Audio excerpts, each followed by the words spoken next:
묘하게 지금 이제 민주당 상황은 정청래 대표를 두고 그런 상황이 있는 거고 국민의힘 같은 경우에는 그 장동혁 대표를 두고 이제 여러 가지 갑론을박이 있는 상황인데 일부 같은 경우에는 지도부가 사퇴해야 된다. 뭐 우재준 의원 같은 경우에는 강력하게 말을 한 상황인데 이런 상황에서 장동혁의 페이스북 글이 너무나 재밌어서 제가 좀 소개를 좀 해드립니다. 이렇게 말하죠.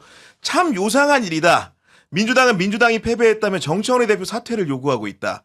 국민의힘은 국민의힘이 패배했다면 장동혁 사퇴를 외치고 있다.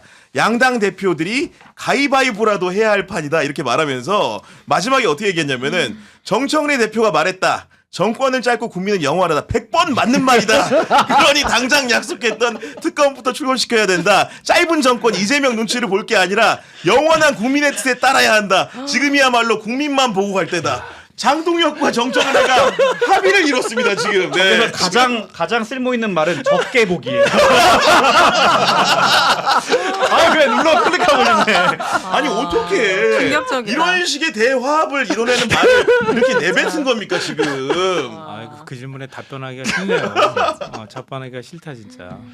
야 근데 진짜로 예. 장동혁 대표가 자기 살자고 정청래 대표를 지금 물귀신 작전으로 끌고 들어가고 그렇게 온 거지 지금 보니까. 두 사람이 같은 사람 취급받는다는 게 너무 자존심 상하고 기분 나쁜 것 같은데요. 그러니까 정청래 대표는 전 그렇게 가지 않았으면 좋겠어요. 진짜로. 그러니까 싸우지 않는 방법은 안 나가는 거라고 저는 생각해요. 저는 이번 선거 끝나고 난 다음에 냉정해져야 되겠다 선언도 많이 하는데요. 그 결코 편들어준다고 민주당을 돕는 길이 아니라는 뼈저린 반성을 했어요. 그러니까 돕지 않는다고 비판을 받는지언정 다음번 총선에 민주당 또 이러면 안 되거든요. 제가 볼 때는 이렇게 해가지고 집안 싸움하고 또 막 한바탕 하잖아요. 그럼 이재명 대통령 지지율도 끌어내릴 거예요. 의매출 사이에 나오는 여론조사 보십시오. 어떤 현상이 나타나고 있는지. 또 만약에 이번 전당대회 때 또 치고받고 싸우잖아요. 그럼 민주당 지지율하고 국민의힘 지지율 완전히 역전될 거예요. 그럼 국정 동력도 확 빠질 거고요. 원구성 협상도 막 점점 어려운 국면으로 들어갈 거예요. 그렇게 하고 싶은지 묻고 싶어요. 그러니까 차라리 제가 아까 박지원 의원 행간도 말씀드렸지만 차라리 책임지는 모습을 보여주는 게 지금 입장에서는 제일 좋다. 그리고 정청래 대표 다시 신길전해서 또 하시라. 정치 그건 끝나는 거 아니잖아요. 다 거의 중진급인데 그렇게 하시라는 말을 꼭 드리고 싶어요. 진짜. 제가 이제 요즘에 이렇게 같은 진영끼리 있는 방송이 아니라 다른 보수 쪽에 있는 진영이 분들과 방송을 하는 거를 많이 다니려고 노력을 하고 있어요. 근데 최근에 가장 충격적인 게 뭐냐면 정청래 당대표께서 말씀하신 거를 보고 보수 패널이 와 저거 우리 당 망할 때 나오던 얘기인데 그런 얘기 예 있어요? 그거를 네. 대놓고 얘기하더라고요. 그러니까 사실상 이긴 거다라는 발언이나 이게 어떻게 보면 강성 지지층에 대해서 자기 소구하는 그런 여러 가지 메시지를 내는 것들이 그걸 보고서 진짜로 대기실에서 와 그거 우리 당 망해갈 때 그 모습이랑 똑같은데 이거 진짜 위험 신호다 이거는. 네. 물론 지금 친한계 패널 분들께서 어깨가 이만큼 올라가 있고 많이 거만해져 있긴 한데 그 얘기를 듣는데 너무 자존심이 상하더라고요. 또 마땅히 반박할 수 있는 방법이 없어갖고 그래서 이 부분에 대해서 지금 이런 지경까지 왔다는 거를 좀 리더시니까 한번 돌이켜 보셨으면 좋겠어요. 시청자 의견이 많이 올라오고 있는데 영호님, 메이님 같은 경우에는 장철민 의원님 보안수사권 폐지하는 건 막아주세요. 피해받을 국민 생각해야죠. 강성 지지자만 보고 폭주하면 또 정권 뺏깁니다. 이런 거 보내주셨고 쭈님 같은 경우에는 오늘 방송 힐링이네요. 힐링 이렇게 해줬고 유경장님 같은 경우에는 이재명 대통령 마음을 생각하니 너무 아픕니다 해주셨는데 오인혜 씨도 유경장님 말에 너무 공감하지 않습니까? 저는 네. 사실 노무현 대통령님 시절에 정치에 관심이 없었어가지고 그 마음을 잘 몰랐는데 저는 요즘 진짜 제가 실감해요. 우리 대통령 얼마나 속상하실까 막 약간 이게 대입이 되면서 여러 가지 부분에 있어서 만감이 교차합니다. 요즘 이렇게 해외 순방에서도 힘들지만 지금 또 국내 여기 지금 뭐라고 해야 돼요? 편한 상황이 전혀 아닌 거죠. 정치적으로 벌어지고 뭔가 있는 일들이. 대통령이 다 끌어올려도 멱살 잡고 계속 도와주는 게 아니라 오히려 되게 큰 우리가 짐이 되고 있나?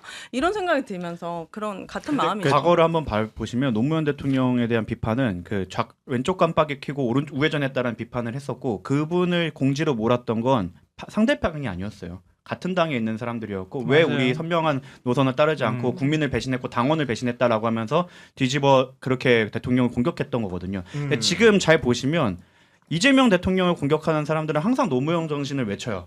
노무현 정신이나 노무현을 자기가 계승했다고 외치는데 그분들이 지금 하고 있는 행동이 과연 노무현 대통령 시절에 노무현 대통령을 괴롭혔던 사람들과 뭐가 다른지 한번 스스로 좀 돌아보셨으면 좋겠어요. 네. 그러니까 선거에서 지는 거는요 분열로 지는 거예요. 근데 정청래 대표가 단결을 얘기하더라고요.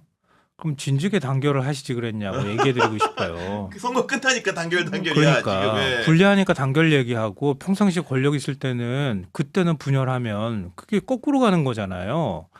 그러니까 아까 제가 이렇게 싸우면 선거 집니다 이렇게 말씀드렸던 것처럼 분열로 지는 거예요. 항상 민주당도 그렇게 졌어요. 국민의힘도 사실은 지금 분열하고 있는 거잖아요.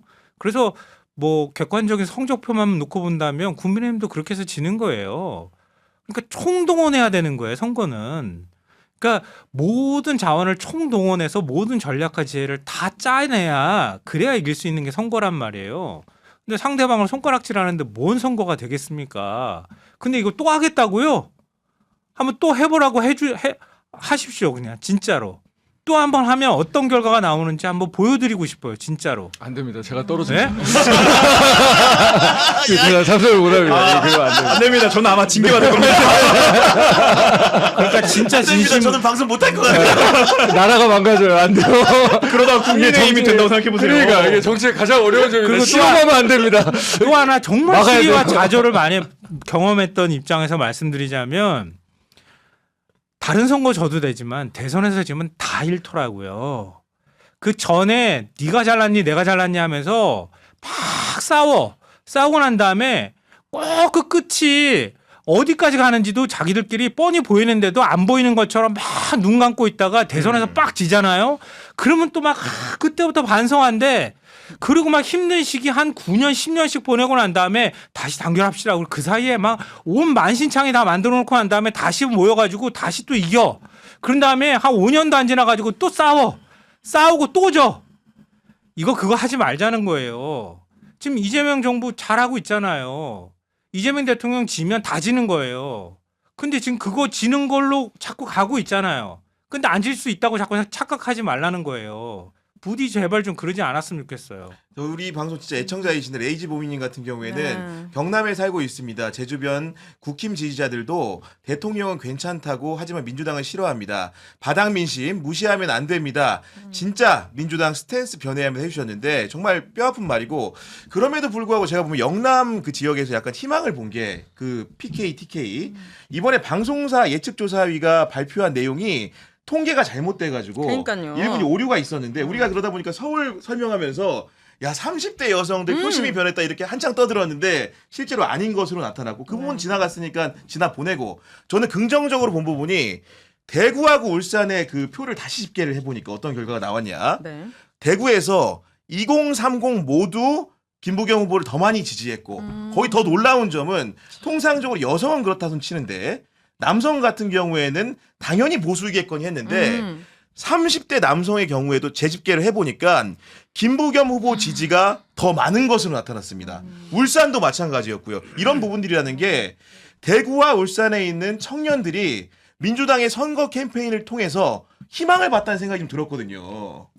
그러니까 저도 사실 이제 비슷하게 느낀 점이 저도 근데 20대 때 그랬던 것 같아요. 일단 기득권 싫어. 그러니까 네. 교조적인 거 싫고 기득권 싫어. 그러니까 이게 이제 막 내용적인 것도 있지만 정서적으로 이 젊었을 땐 좀 그런 게 있잖아요. 그러니까, 아이고 네. 저 사람들 권력이고 뭐고 다 갖고 있는 사람들.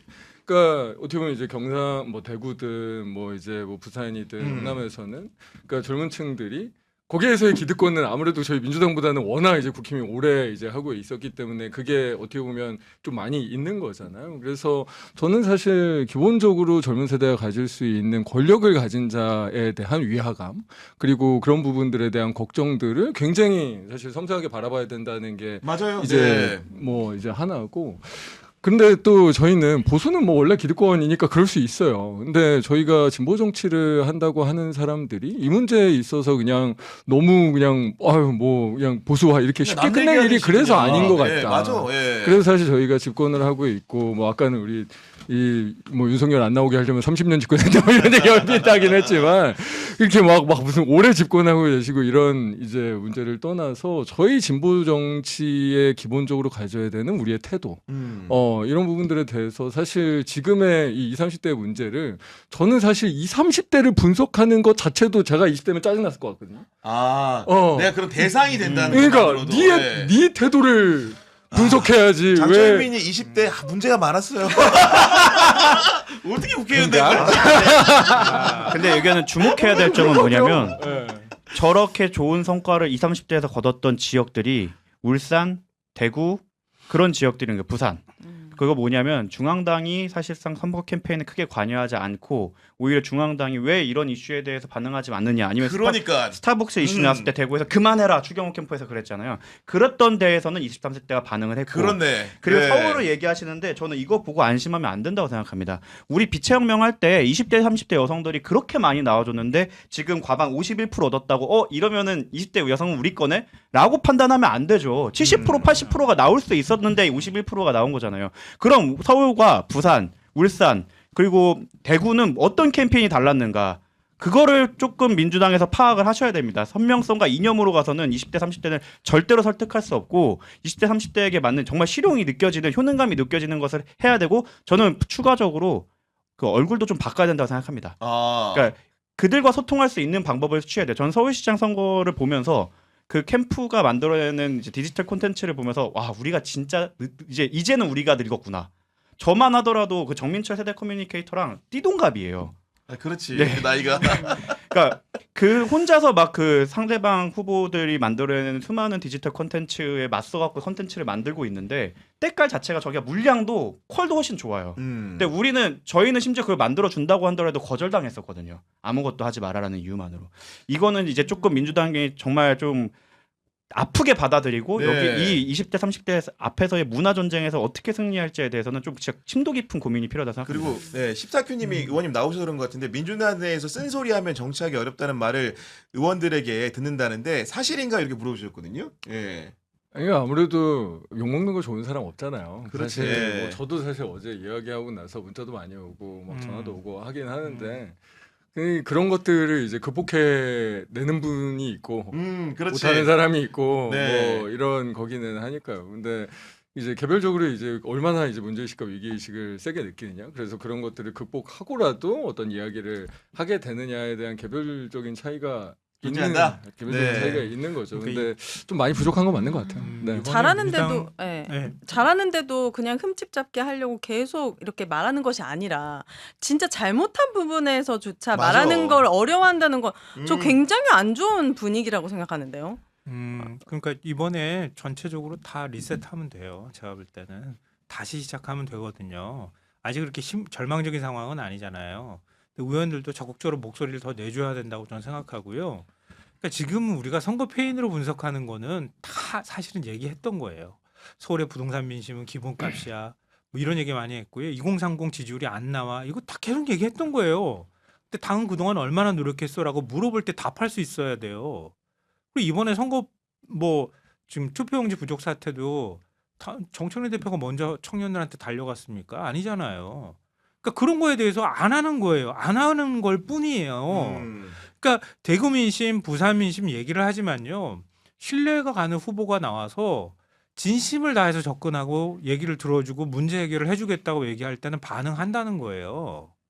그러니까 아까 뭐 우리가 다 잡은 물고기 이렇게 얘기하지만 그들도 집에 가면 생활인이고 밥 벌어먹고 살고 어떠한 집에서 살아야 되고 문제들을 해결해야 되는 사람들인 거예요. 언제나 민주당만 쳐다볼 수 없잖아요.